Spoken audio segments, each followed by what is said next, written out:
the pom-poms are back. Welcome to the Tiger Sports Show as we take a trip around Tiger Athletics for the week, update you on everything that's going on, and then tell you what's going on next week. It's a pivotal time, co-host Tren Mays, a pivotal time as we wrap up fall sports and head into the winter season, and a big week to talk about. We got a lot of wins to talk about. That's what you want, too. You want to be finishing the season with a lot of wins. So what win do you want to talk about first? Oh, I don't know. You can go to volleyball. We haven't started with the ladies. Let's talk about volleyball last night. Everybody who's watching this show should then quickly switch over to the Strive broadcast. The girls playing in the sub-district final against Grand Island Northwest. I believe that's first serve 7 o'clock. Maybe we need to put this show out a little early, Trent. So people, it's at 6. Holy cow. People are already going to know how that game is going by the time they watch our show. All right. Well, Trent, what do you know about the big win over McCook last night? All I know is it went 5 sets, and almost every set was super close. Oh, they call that a thriller in volleyball terms. 5-set thriller. Tigers won set 1, 25-23. Set 2 was another dogfight, 25-22. We take set 3. What? Yeah. McCook took the second one, right? Yeah, McCook took the second one. Tigers battled back to get the third set, 25-16, which in volleyball terms, I'm learning a lot more volleyball lately, and that's big margin, 25-16. Get down to 20. Looks like the Tigers are in control at that point. Yeah, they got up big. They had another hot start in set 4. We're leading 10-2 and 16-9.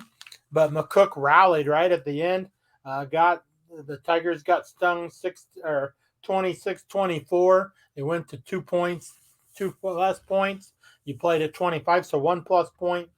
And then the fifth set. This set's that's trouble. That's trouble. You have a big lead in the 4th set to win it, and you let the team get away. It's hard to come back in the 5th set, but the Tigers did it. Yeah, and the 5th set's just like a overtime in football in my book. That 5th set, it's a 15-point fight, a 10-yard fight in football overtime. There were 8 ties in the 5th set. So definitely back and forth. They're going to flip sides when you get to halfway through it at 8 points. Just a good finish by the ladies.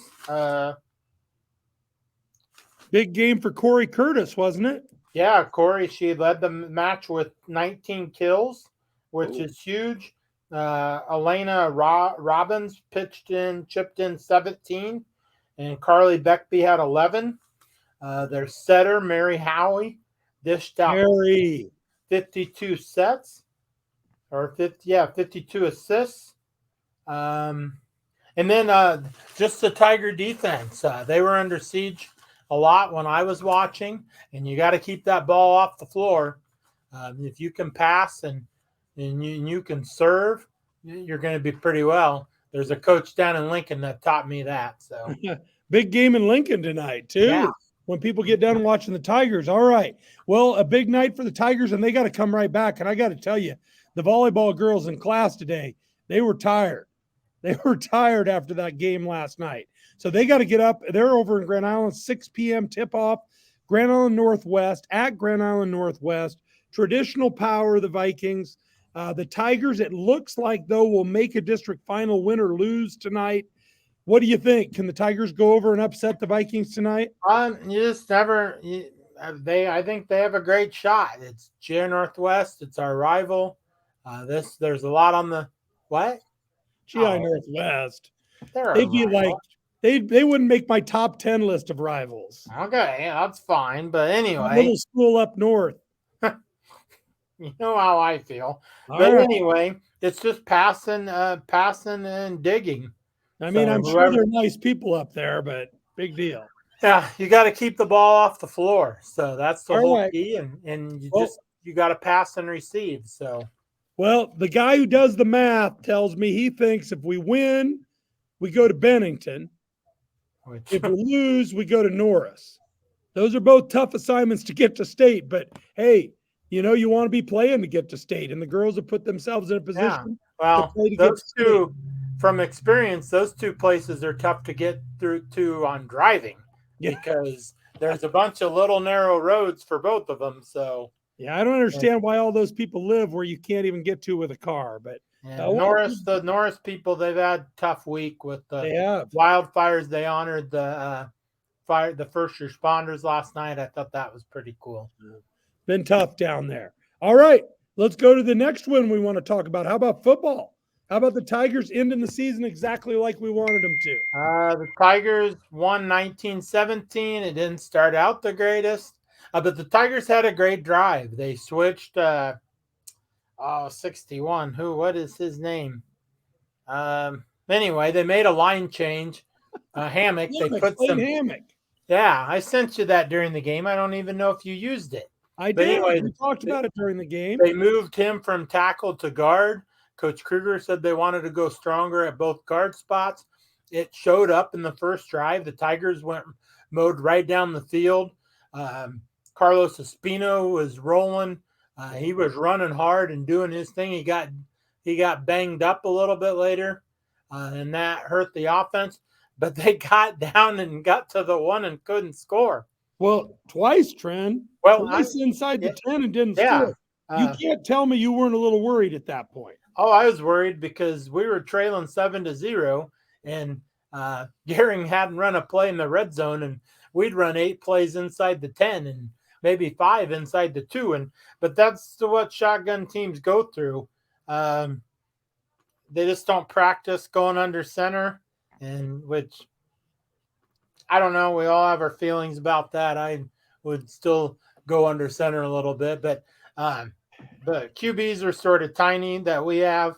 They are. They're going to get bigger, though. They're just sophomores. Yeah, and all that. But the Tigers come out with some moxie in the second half, came out with their hair on fire. They have a great deep. I think we got the ball first. Yeah, we did. And then we go right down the field. Now, we hit the Espino kid, Dayton, at about the 2-yard line.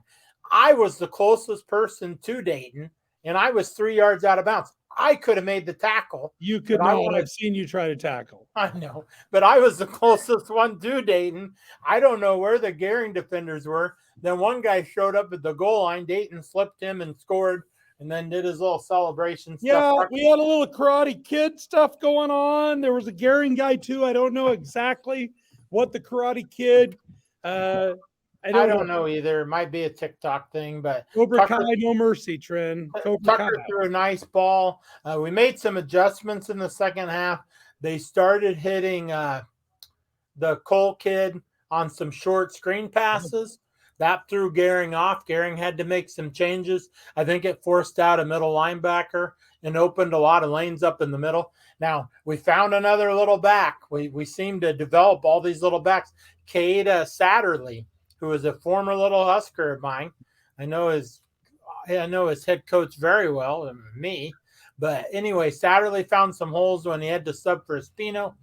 There's just not much to Satterley, so we're hoping he's a big-time wrestler, and we're hoping maybe gets a little bigger. He's fast, Fred. But I hear he really developed his football skills as a Charger.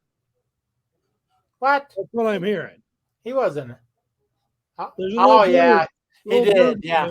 I gotta get my earpiece in. Yeah, that was after my retirement. All I know is I drafted some good 6th graders because I had about the top 6. I had the top lightweights when I retired. Anyway, right. Great finish for the football season. Yeah, they hit a Espino on a big pass, and then the other quarterback, Chance Furton, with a nice run to seal it off, and then they did a little drive, but the Tigers salted away, and it was a good win. We sent the 4 or 5 seniors out on a winning note. Hopefully the younger kids will get some fire. And sent them to the weight room. Yeah, what? Sent them to the weight room to get to work. Well, send a few of them to the buffet line, too, because we need to add some weight. So I'm always available for that. We're in the playoffs next year. We're eligible. There's something to look forward to. Only 4 home games next year.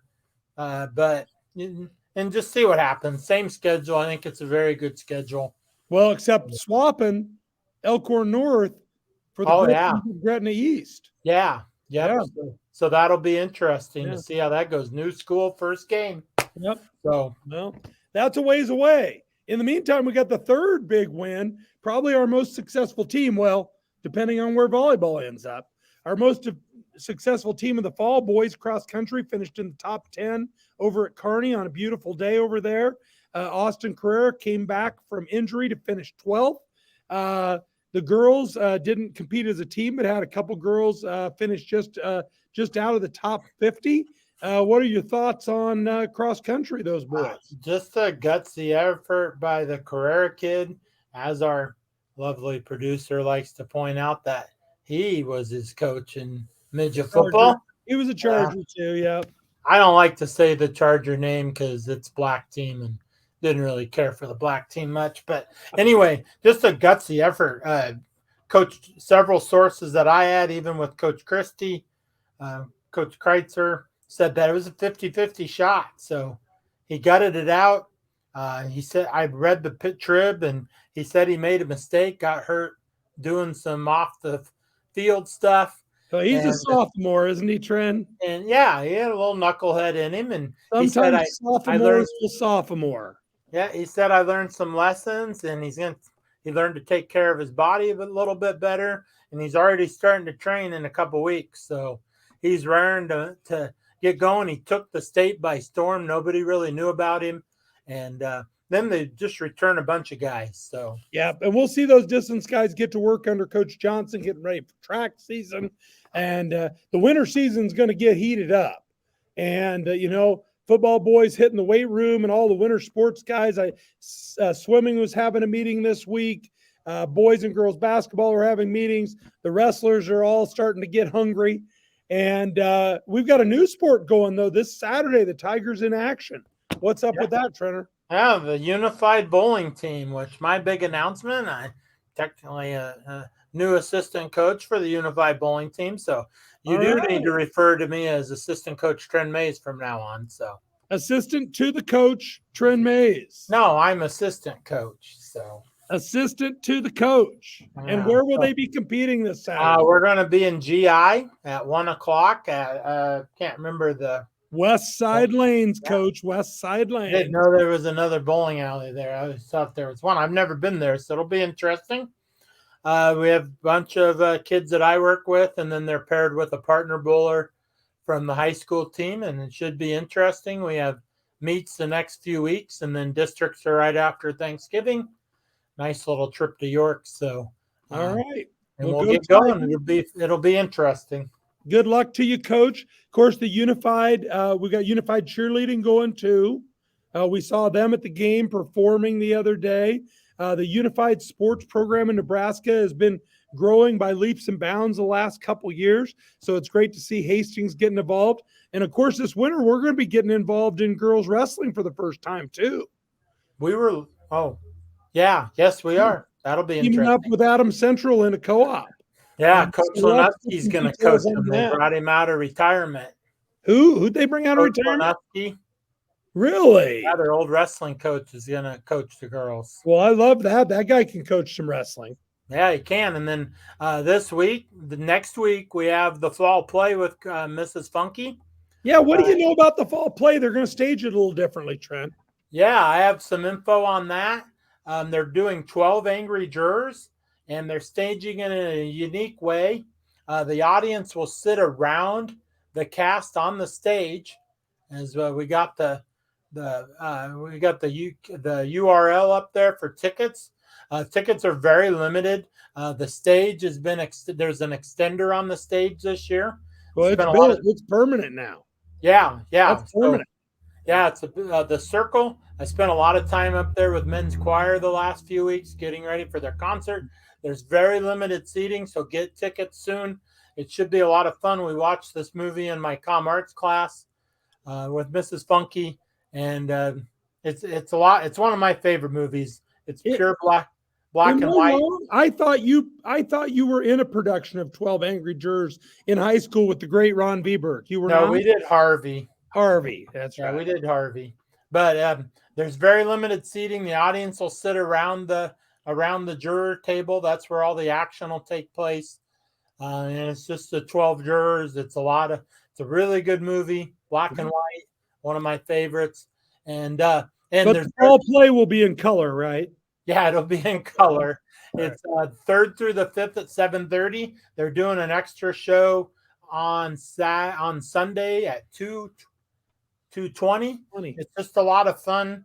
Tiger Theater alum, did a lot of things with them, and I'm just proud of those kiddos for getting up there, and it'll be unique having the audience on the stage. So I think next week we have you live from the Do Room in honor of the fall play. Oh, wow, we could. I never thought about that. Wednesday, 4 o'clock. Yeah, that will happen. We'll have some pictures from Mrs. Funky next week. And ticket link in the description of the video. It says producer. Yep, right there. And it has it there. And get your tickets. It's fun.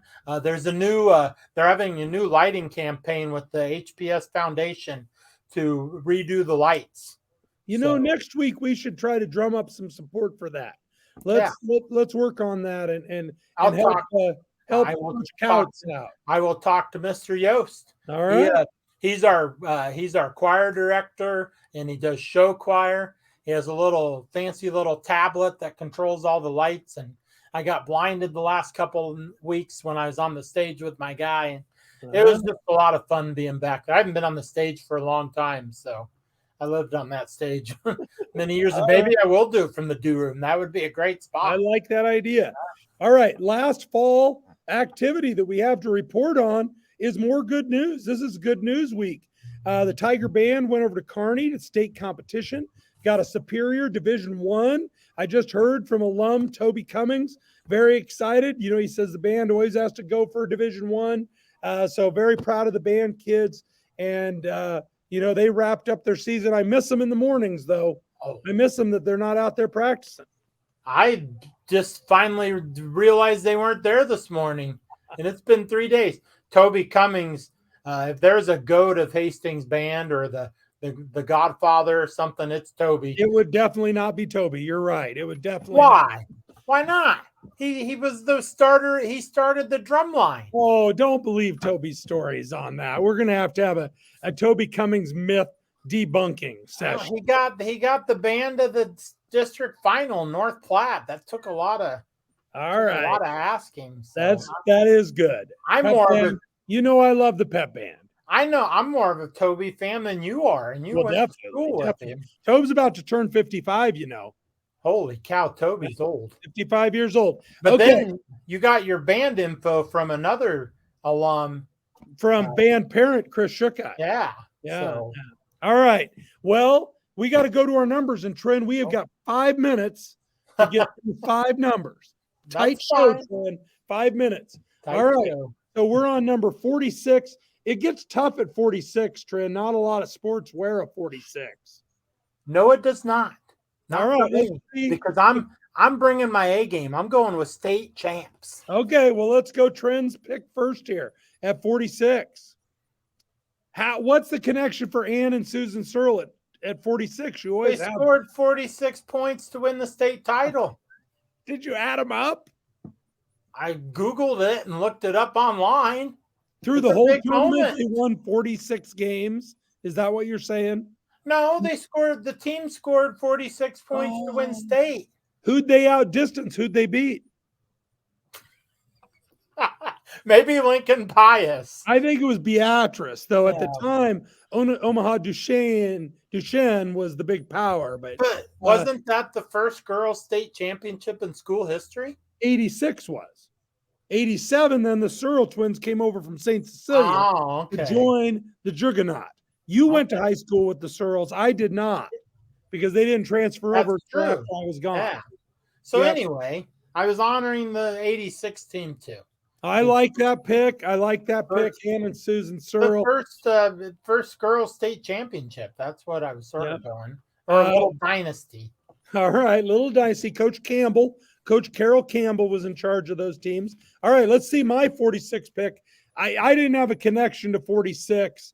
So I just picked Larry Barnes, 1963. He was a member of another dynasty. You want to talk dynasty? You're talking the Steve Bindus golf dynasty, where they won several sand greens and several grass green titles. Larry Barnes was an individual state champ for the Tigers. So I like the individual state champs being up there too. And that's a great picture by Larry, just looking like a heck of a golfer there. So is this the era where the bodiless golfer that's in the state championship picture? Yes, Am I we in the should right? do a shot of the bodiless golfer at some point. They had to do an early Photoshop. We used to do Photoshop kids with scissors and glue. That's how we used to do Photoshops. 2-second story. I used that picture as a reward for my kids when we're cleaning. And if you find that, it used to get a pop, but I can't do that anymore. So, Can't but do they're that like, anymore. what's the mystery? And I said, well, the guy has no body. He has no body. All right. Steve Bendis, of course, you know Steve Bendis. What's Steve Bendis famous for to you? No clue. Steve Bendis Memorial Elementary Track Meet. Oh, wow. Yeah. Yeah. The elementary schools, they don't use his name anymore, but that track meet is named in honor of him. Yeah, we got to make a push to get that back. Yeah. All right, I was an anchor. Let's go with my pick for 47 first, because I actually have someone who wore 47. Oh, wow. Whoops, Don Purdue, back up there. But you got him playing golf, Tater. Don Purdue was more of a football guy, at least to my recollection, a great running back for the Tigers. Led him to the Big Ten playoff game. Of course, that he played in that. McCook lost a couple years before that, but he was a 1958 graduate. Great runner for the Tigers. Who does Tren have at 47? Got the 87 state championship team. Now you can name those two girls, right, Tren? Michelle Lewis is the bottom one. Yep, an individual state champ for the Tigers. That's not Toll, is it?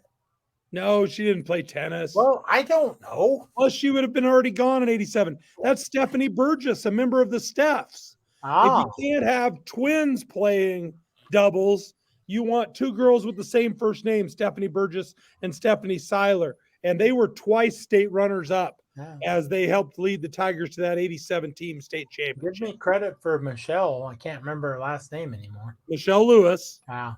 All right. Okay, let's go to Tren's pick at 48. Oh, good pick, Trenner. Wow. What do you know about Tim Lebsack? Just a second. He was the Class A 440-yard state champ and the all-class gold. And he ran it in 48.9, Tren. Yep. That's flying, Tren. So I tied that in with the 48. Nice. Tim Lebsack, a great runner in a golden age of track. A couple years later, the Tigers in 71 are going to be state runners up when the Big Ten swept. Grand Island won it, Hastings second, and Fremont third in 71. All right, I think I've got a track pick at 48 too. Bob Hoffaber. He was state track champ in 49 and 50. I think he's the only miler we've ever had be a state champ because Jaden Welsh won the 2 mile, right? Yeah, I think so. Yeah. Bob Hoffaber won as a sophomore in 49. He was a runner-up in 50, and he won it in 51. And, producer Tate tells me Jaden won the mile. All right, so Jaden was our second great miler, but Hoffaber, a great miler in a great era for milers.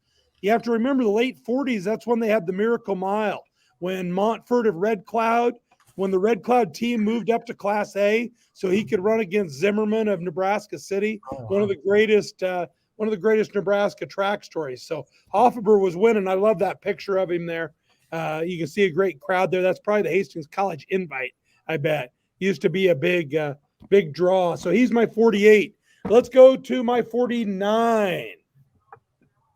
All right, Joel Pedroza.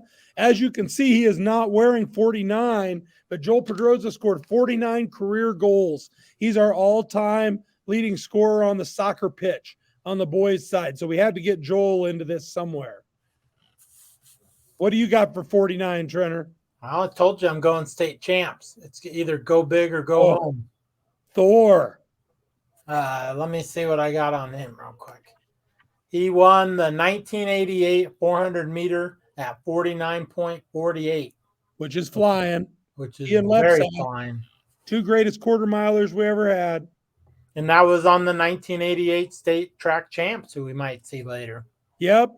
Thor. And I tell you, that might be Lance Anderson he's getting the baton from.